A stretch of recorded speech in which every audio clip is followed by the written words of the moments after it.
A lot of people right now say that there's a problem with Nigerian politics. I think enough Nigerians would agree with that. Our politics is functional, it's not intellectual. This is not just a Nigerian problem, this is also a Western problem as well. Important matters of the state was fundamentally determined by the people. Modern Nigerian politics, it's almost like it's in the dark age. The manifestos are bland. Even most Nigerian highly educated people don't know the history of the country. Nigeria's obsession with STEM is ruining our politics.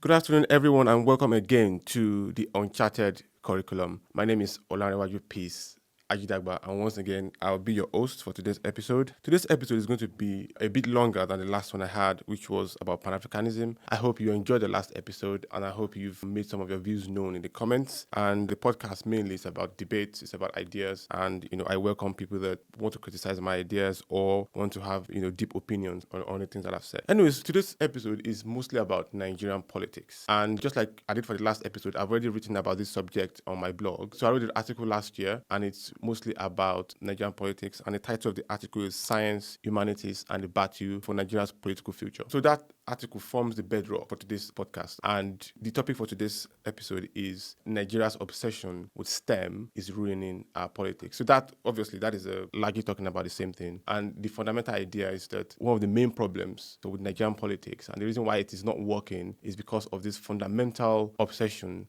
with STEM education. Now, this is a very, very vast topic, and the history of this, I'll try my best to make it as simple as I can. I also try my best to restrict my analysis to what I feel is essential. But at the same time, the topic of the podcast, or the question that I've raised in the podcast, is one that I think most Nigerians can understand, especially being to universities, or most Nigerians that have had some form of Western education. And recently, I was shown this particular tweet by this popular Nigerian chess player, Mr. Tunde Onakoya, and I think he made a tweet about when he was in secondary school that he was discouraged not to study the arts and humanities by his teachers, but to study the sciences, and which of course he felt was quite bad for him because he wanted to be a lawyer, but he wasn't encouraged to follow his natural passion, which was like words and writing and all of that. And I think a lot of people sort of agreed with that. So there were a lot of retweets, there were a lot of comments, and there were a lot of people that agreed with that analysis of the fact that there's this sort of predominant line of thinking in Nigeria's education establishment that sort of prioritizes STEM education at the expense of the arts and humanities. I just want to state that this is not just a Nigerian problem. This is also, I would say, perhaps a global problem, but it's also a Western problem as well. So even in the West, in the US, there's also an obsession with STEM and an obsession with the fact that, technology drives progress, and because of that, in England, educational resources should be devoted to fostering STEM education. But essentially, my podcast today is going to give a counter opinion to show why the arts and humanities are vital to human civilization, especially to Nigeria's future, as much as STEM education. Now, I'm not sure this is a new idea. I don't think it's a new idea. I think a lot of people understand this, but I'm going to sort of explain how I've come to reach this particular conclusion, and I'm going to try and sort of analyze the reason why I feel like studying the arts, humanities, and social sciences, studying these subjects, I believe, will give the essential foundation, the essential knowledge, the essential belief system that will guide the future political trajectory of Nigeria. Now, before I start to analyze, I think it is important to why I've made this particular statement, understand the nature of politics and the history of Nigerian politics, and why we've come to practice democracy, and why our governments are organized the way they are, and all of that. And of course, most people understand it. I mean, at least some have some kind of knowledge about the history of Nigeria, colonialism, how the Nigerian state came to be, the history of our democracy, and all of that. But the reality is that there's still a huge dearth of knowledge about Western political traditions, the core foundations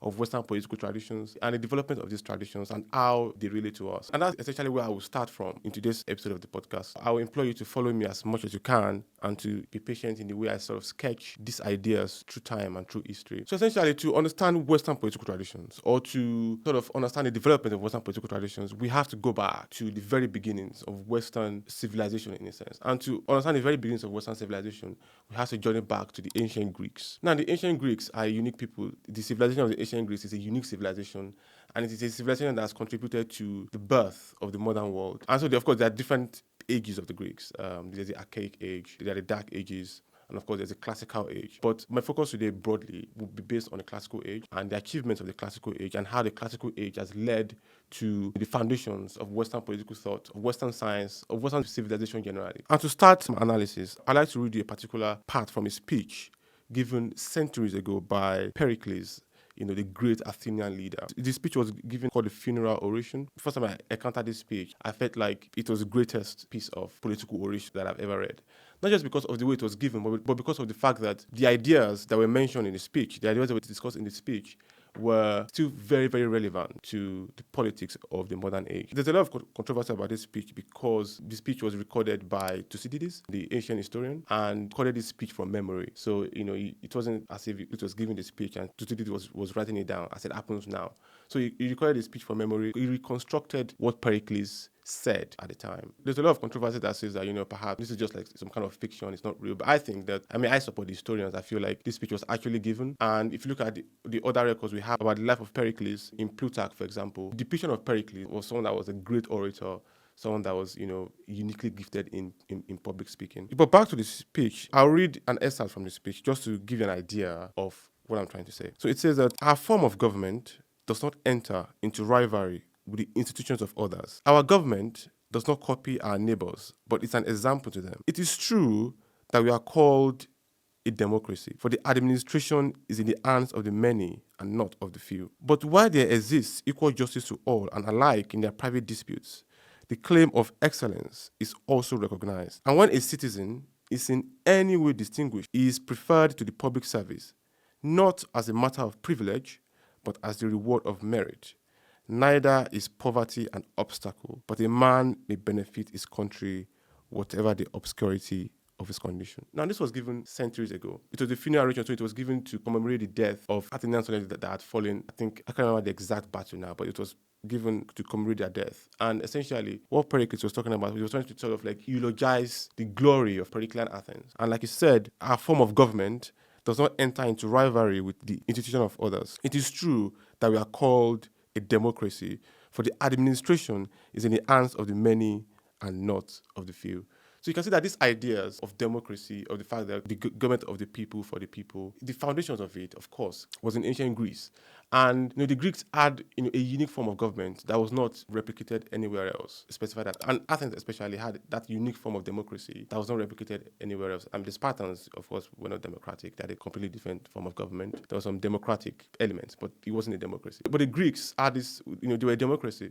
And of course, the history of democracy is quite known. The reforms of Cleisthenes, the division of the demes, or the Athenian demes into wards. The Athenian demes into phalanx, the Council of the 500, and all of that. But I think one of the basic things about that democracy, especially in the classical period, was that questions of policy, important matters of the state, was fundamentally determined by the people, by ordinary Athenians. And the way it worked, essentially, was that the Athenian assembly was, the main driver. People debated about important subjects of the state in the assembly. They would meet on the picnics, and Athenians would rise up. Anyone with ideas about how the state should be run would discuss what they think and all of that. So essentially, it was a society whereby the questions of the state was sort of devolved to other Athenians, which was not the practice in other civilizations at the time. Most civilizations around the world at this time were monarchies. If you look at the ancient Near East, if you look at Egypt, still have vast monarchies with giant bureaucracies. The Greeks were not like that. The ancient Greeks, they had small bureaucracies. And that was because there wasn't a giant monarchy that needed sort of like a bureaucracy of scribes and all of that. The Greek states were republics as well. So there were no kings. And essentially, it showed the sort of fundamental Greek feeling of independence, of freedom, and of course, of democracy. But of course, aside from the attributes of Greek democracy, like I said, has been extensively documented. I'm not going to go too much into all of that. But the point I want to make is mostly about Pericles, the Athenian leader that led Athens into the Peloponnesian War, and of course was mostly the leading man in Athenian politics for the middle of the 5th century. So Pericles, I think his life is very important, and he was one of the many important Greek personalities that the ancient historian Plutarch wrote about. And the reason why I'm talking about Pericles is just to underline the notion of patriotism. Now, Pericles, in all his dealings, in everything we know about him, he was constantly thinking about the Athenian state. And his whole life, his entire existence was devoted to preserving the glory of the Athenian state, making sure that the Athenian state was remembered for generations. And even in that funeral oration, he talked about the way country should be loved. He talked about how one should love one's country. And I'll read what he said in that funeral oration as well, just to give you a clear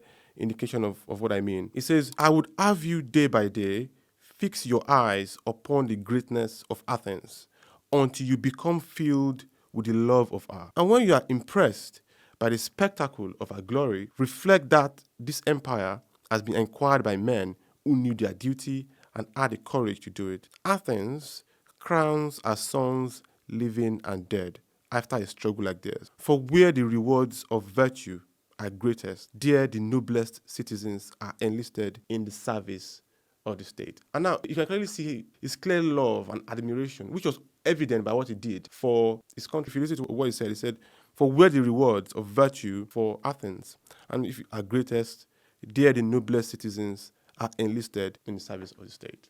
And if you look at the life of Pericles, everything he did was for Athens. The Athenians believed in him. He was general for about 15 years. He was elected general continuously for about more than 15 years. He led Athens in battle. He expanded the Athenian empire.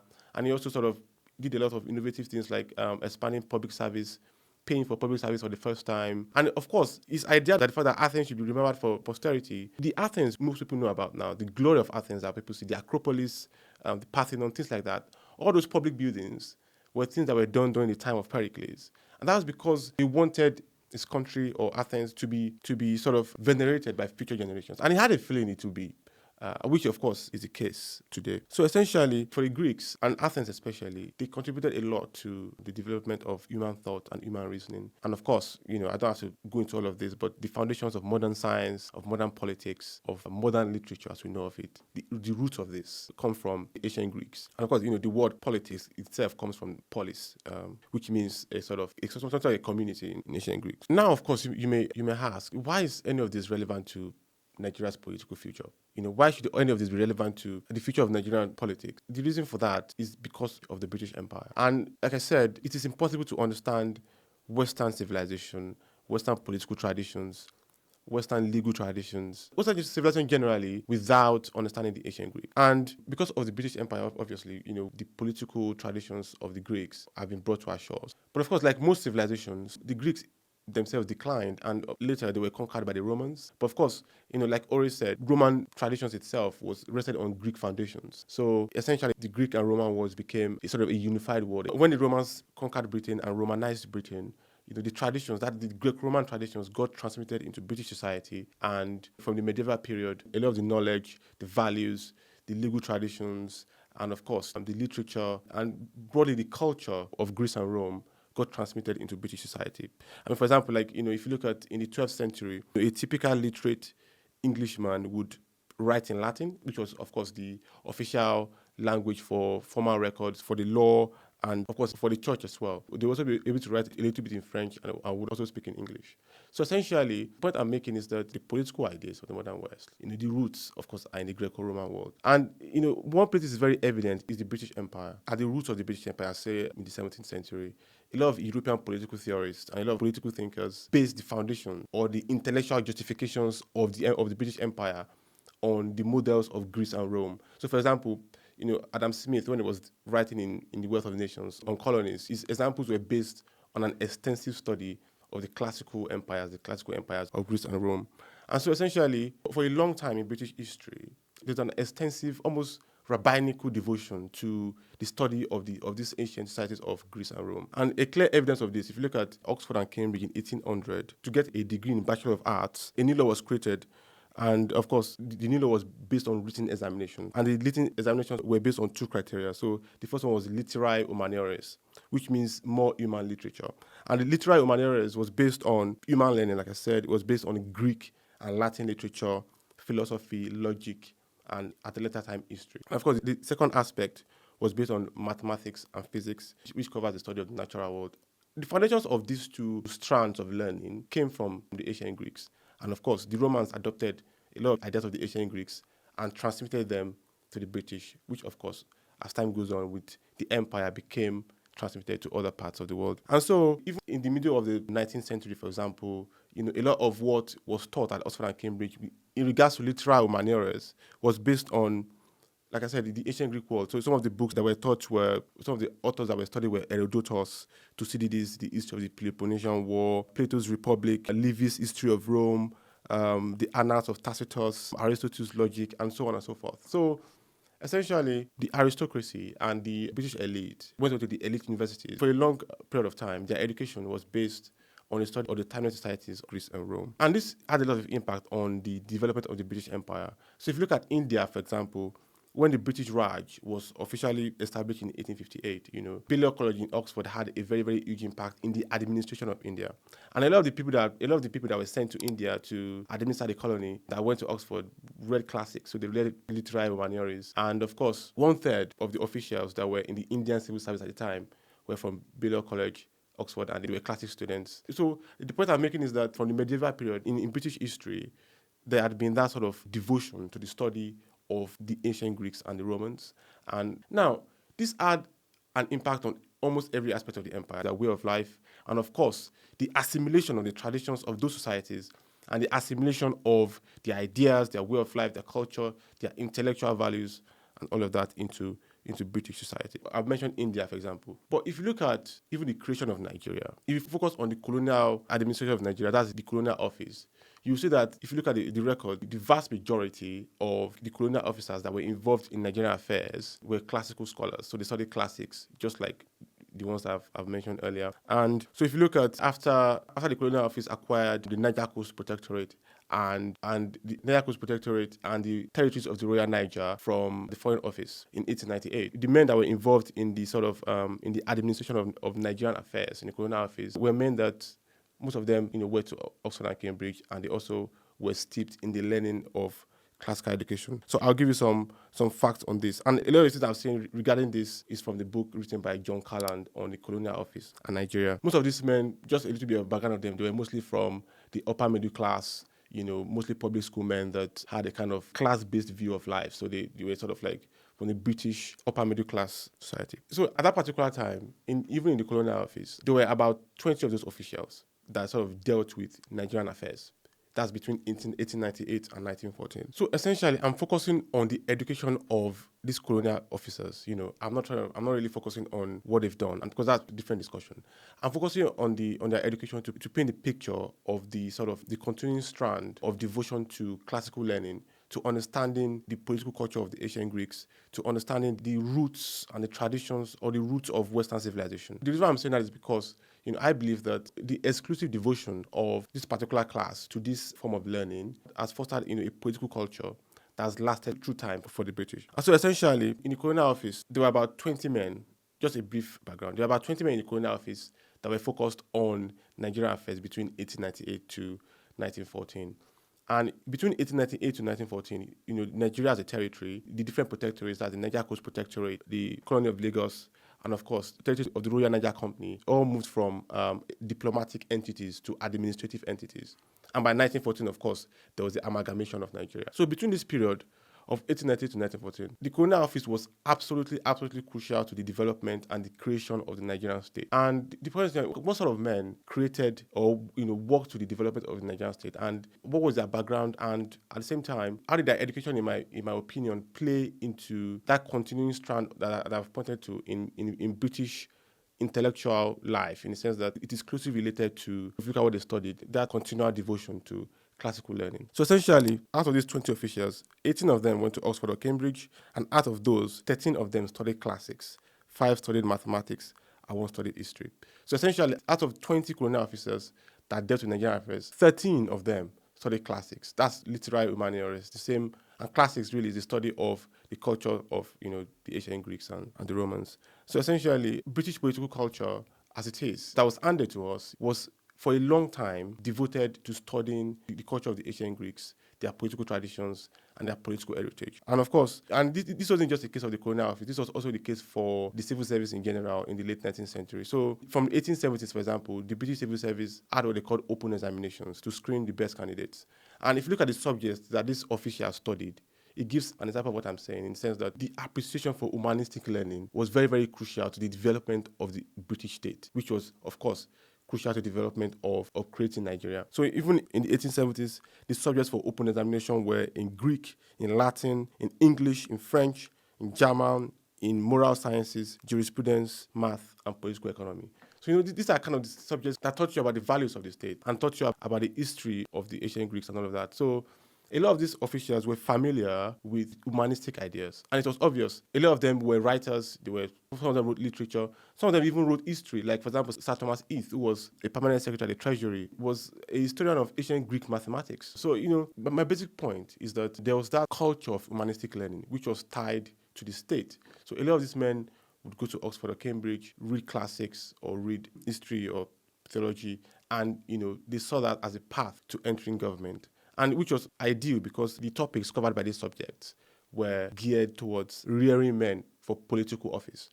Just like I mentioned for a Balliol College and the Indian civil service. That was the background of the Nigerian colonial officers. But of course, even in modern Britain, this tradition still exists. So essentially, even in modern Britain, classics as a subject, or literary humanities, has sort of declined in its social prestige and no longer the most elite thing to study at university, unlike, say, in the 1800s or even in the earliest part of the 20th century.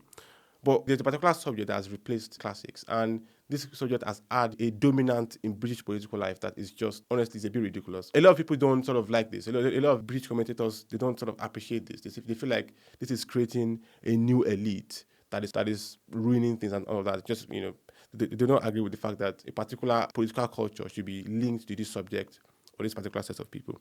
But I'll read you an excerpt from a Guardian article that explains the influence of this particular degree. So the degree is called Philosophy, Politics and Economics, and it's also offered at Oxford University. It's an undergraduate degree. So let me read you an excerpt from the Guardian article to show you what I'm talking about. So the excerpt says that on Monday, 13th of April 2015, was a typical day in modern British politics. An Oxford University graduate in Philosophy, Politics and Economics, PPE, Ed Miliband, launched the Labour Party's General Election Manifesto. It was examined by the BBC's political editor, Oxford PPE graduate Nick Robinson, by the BBC's economics editor, Oxford PPE graduate Robert Peston, and by the director of the Institute for Physical Studies, Oxford PPE graduate Paul Johnson. It was criticized by the Prime Minister, Oxford PPE graduate David Cameron. It was defended by the Labour Shadow Chancellor, Oxford PPE graduate Ed Balls. So you can see that the point of this excerpt is to show that there's a particular political culture, because all of the people that I've mentioned here are the absolute top political operators in British politics, the top political officials. So you've seen the Chancellor, the Prime Minister, and a lot of top journalists as well. And they all studied the same degree, obviously at different times, but it was the same degree, and some of them were contemporary as well. And of course, administrators for the civil service, most people that read the degree go and do other things, but they see that sort of dominance of PPE in British politics. And of course, what I've said is that a lot of commentators in Britain don't like this. They feel like it shouldn't be. They criticize the degree essentially. But I think that actually, now I'm not that big a fan of PPE, but I think that just the fact that that culture of humanistic learning, has evolved over time from the ancient Greeks to the medieval period, to the British Empire, and now to PPE. The fact that has been the fact that has evolved over time is something that is incredibly impressive, and of course, it's something that has built the foundations of the modern British state. Essentially, my basic point is that the fact that the British have this culture of humanistic learning is something that has built the politics of Britain, and this is something that Nigeria should. What I read was in 2015. If you look at it in 2025, it is still the case. In 2024, for example, Rishi Sunak read PPE at Oxford as well. Keir Starmer studied law. Liz Truss, who was the Prime Minister before Rishi Sunak, read PPE. Boris Johnson read classics. Theresa May read geography. David Cameron read PPE. Gordon Brown read history. Tony Blair read law. And actually, if you look at the list of British Prime Ministers from 1900, only one British Prime Minister has read a science subject, and the person is Margaret Thatcher. And Margaret Thatcher really, I think, was much more influenced by the ideas of humanistic learning, the ideas of the arts and humanities and the social sciences than scientific ideas. Obviously, her career was in politics, and her main ideas were political, and she was clearly influenced by the monetary ideas of Milton Friedman and all of that. So essentially, I guess my basic point is that the evolution of the modern British state as it is, what is clearly evident to me is that there has been a culture of humanistic learning that has sort of fostered good governance. And so you've had this political culture, people that have been raised in the right intellectual tradition to study a very unique society. They've been raised to study the societies of the Greeks and the Romans, and they sort of learned from them, and they've implemented those ideas in their own politics. And of course, a lot of this was because of the Romanization of Britain, the fact that the Romans conquered Britain, and the fact that Roman ideas were sort of inculcated into British aristocracy as time went on. I think this started with Agricola. And I forgot to mention, even the ancient Greeks, as it were, just to go back to Pericles, even in ancient Greece, most of the power, even in democracies, was still sort of, the aristocrats still had power, even in democracies. It's still like popular consent, but they still had power. And if you look at the education of the aristocrats in Athens, for example, it was mostly based on physical training, military training, not intellectual pursuit. So a lot of this was based on the most, I think, intellectual aspect for most aristocratic education was the learning of the Homeric epics. So, a lot of the aristocrats would learn the epics of Homer, the bravery of Achilles, the wisdom of Nestor and Diomedes and all of that, the Iliad essentially, and the Odyssey.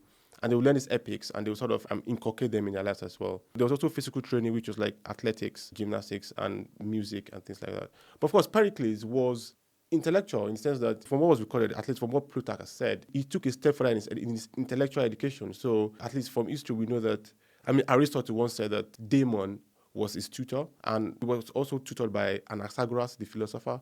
And these were people that had very, very original ideas. Anaxagoras had original philosophical ideas in the 5th century. And this influenced Pericles and the way he sort of approached his politics, in the sense that he affected his public speaking, and the fact that his reason as well was quite different. So essentially, the point I'm making is that the culture of humanistic learning that fostered good governance has been one of the core traditions of the Greco-Roman world, and of course, a tradition that the British adopted, which has fostered a kind of politics that promotes good governance. So a lot of my discussion has focused on the ancient Greeks and the British. But of course, if you look at Nigeria during time of independence, so I'm saying if you look at the early periods of Nigerian history, if you look at the people who call the founding fathers, or the ones that sort of had lasting political influence, so I'm saying essentially people like Nnamdi Azikiwe, Obafemi Awolowo, Chukwuemeka Ojukwu, these people. One characteristic of them is that they were also sort of like devoted to humanistic learning. So, for example, Nnamdi Azikiwe, if you look at his education, it was very, very sort of, his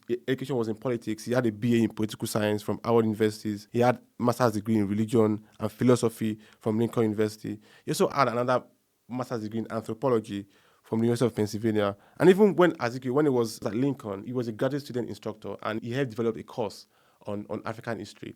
And of course, no matter his flaws, no matter what you think about him, his kind of politics was intellectual. He was a writer. He wrote Liberia and World Politics. He wrote poems. He had a number of writers. I can't remember the second test right now. But my basic point is that the point at independent Nigerian politics was still quite violent, was still rough and tumble and all of that. But at the same time, the leading figures had an intellectual part to them, in a sense. So if you look at, aside from Azikiwe, if you look at Awolowo, for example, Awolowo was also a writer. He was a journalist, and he believed in history. Awolowo was one of the people that contributed to that common ancestry, to that common belief of a common Yoruba ancestry that leads to Oduduwa. He was always trying to foster a unity among the Yoruba, because he believed that unity was crucial to Yoruba regional development. So when he became the premier of the Western region in 1952, I think 4 years after that, he created it with Professor Samuel Biobaku, a historical research center that was meant to develop sources in Yoruba history. And Professor Samuel Biobaku invited anthropologists, invited historians to sort of create, a kind of a corpus of Yoruba history. So there were 3 volumes that were meant to be done as time went on, but in 1973, the Sources of Yoruba History was published, which was the only volume. So I guess the point I'm making is that the leaders that we remember, the ones that have made their mark on Nigerian history or Nigerian politics, and leaders that were devoted to humanistic learning. Awolowo read law in England, and of course, he was a journalist as well. He founded the Nigerian Tribune, and he also used to write for the Daily Times. They were writers, essentially. And Azikiwe also founded the West African Pilot, and used to edit, I think, the African Morning Post when he was in the Gold Coast. So essentially, my basic point is that another example is, of course, Chukwuemeka Ojukwu, the man that led the separatist state of Biafra. Ojukwu came from a very wealthy family, and his father wanted him to study law so as to continue the family business. But he declined, and when he was at Oxford, he switched to history. And Ojukwu, he was always at the beginning interested in politics. Even at Oxford, he switched to history, he joined the Communist Party, and he also joined the West African Student Union. And of course, when he came back to Nigeria, he didn't go into his father's business. He went straight into the military, because they wouldn't allow him to join the officer corps. He joined the infantry, and from there rose through the Nigerian military ranks. And Ojukwu himself did not write as much as Awolowo and Azikiwe, but his speeches, were quite different from what you have today in Nigerian politics. We're quite intellectual, and there's a certain eloquence fostered by proper education, is what I would say. So essentially, but the basic point I'm making is that, just to bring the discussion back to the basics, a lot of people right now say that there's a problem with Nigerian politics. I think enough Nigerians would agree with that. And there's been a lot of sort of like people trying to diagnose what the problem is, saying, okay, it's corruption. And of course, are valid. So corruption, the fact that people don't care about the state, they're not patriotic enough. But I feel actually that patriotism is key to developing a future Nigerian state that would work for everyone. And in order to sort of develop that spirit of patriotism, it is essential when young children should be encouraged to study subjects that foster that spirit of patriotism. Now, so of course, this culture of humanistic learning is not, I would say, restricted to the West. Now, I focused a lot on the West. And I focused a lot on Britain because Britain was obviously the country that founded Nigeria. So I focused on their traditions just to show how the influence of humanistic learning and how it fosters governance, and the fact that majority of the people that actually govern the country were taught on ideas that teach the values that foster good governance. Aside from that, even if you look at China, for example, if you look at the Chinese Communist Party, it is fostered by an adherence to the ideology of socialism. So essentially, there's this particular essay written by Long Ling. When I read the essay, I really enjoyed it because it gave a picture of how the extent of the ideological education of the Chinese Communist Party. And in that essay, I'll just read you an excerpt as well. Long Ling said that when it comes to becoming a party member for the Chinese Communist Party in China, party members are required to learn President Xi's speeches. They are required to absorb them into the brain and into the heart, and then combine learning with doing. The party organization is continually coming up with new ways to encourage and compel party members to study, and to monitor them doing it. And so, like, the writer also gave an example of the kind of courses that party members, Chinese Communist Party members, are expected to know and to understand. And I'll read some of them to you. So, an example is a guide to Xi Jinping's thought on socialism with Chinese characteristics for a new era. Another one is from the CPC's history, a century of progress. Another one is cause and keys. What kind of socialism with Chinese characteristics will we uphold and develop in the new era? So I think there are other ones there, So you can see that clearly, there's an intellectual tradition. There's an ideology here. And this is, of course, in China. Xi Jinping is known, of course, to be a very, very ideological president. He had a doctorate in law, which was focused on Marxism from Tsinghua University. And so essentially, you can see that Chinese state or the Chinese Communist Party values the tradition of sort of embedding its members in the understanding of its history and, of course, in the understanding of the ideological values of the party. Now, of course, I'm not saying I'm a supporter of socialism or I'm a supporter of communism or I'm a supporter of the CCP generally. I'm really not. But I'm just sort of trying to emphasize that culture and the fact that the most powerful countries in the world have a culture of intellectual, humanistic learning that has sort of fostered good governance over time. And so it brings us to the question of Nigeria and the problem with our politics. And of course, if you're in Nigeria today or you watch our politics, you can perhaps see the point in what I've said, in the sense that modern Nigerian politics, it's almost like it's in the dark ages. There are no intellectual traditions, there are no ideas. And when people run for office, they don't run on the basis of ideas.